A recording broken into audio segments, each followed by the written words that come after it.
रहमान रहीम। ऐसे बर्तन के जिस पर आयत करीमा या कुरान पाक की कोई सूरत लिखी होती है, जैसे बाज़ लोहे के बर्तन होते हैं कि जिन पर यासीन वगैरह, आयत करीमा वगैरह या आयतुल कुर्सी वगैरह नक्श की जाती है या कोई और सूरत नक्श की जाती है, तो क्या इसको बेवजू जो है इस्तेमाल कर सकते हैं? देखिए कि ऐसे बर्तन जिस पर आयत करीमा हो, ऐसे बर्तनों को जो है बेवजू या जुम्बी शख्स या हैज़ व निफास वाली औरतें जो है इस्तेमाल नहीं कर सकती। उनके लिए ऐसे बर्तन को इस्तेमाल करना नाजायज़ व हराम है कि ऐसे बर्तन को इस्तेमाल नहीं कर सकती। और हाँ, अगर मुतलकन भी ऐसे बर्तनों को इस्तेमाल करना जो है मकरूह है कि ऐसे बर्तनों को इस्तेमाल नहीं कर सकते।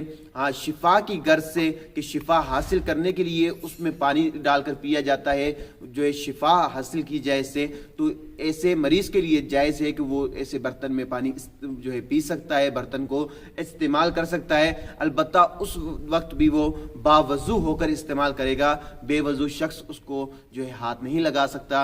अल्लाह ताला मुझे और आपको इल्म नाफ़ी अता फरमाए। आमीन बिजाहि नबिल आमीन।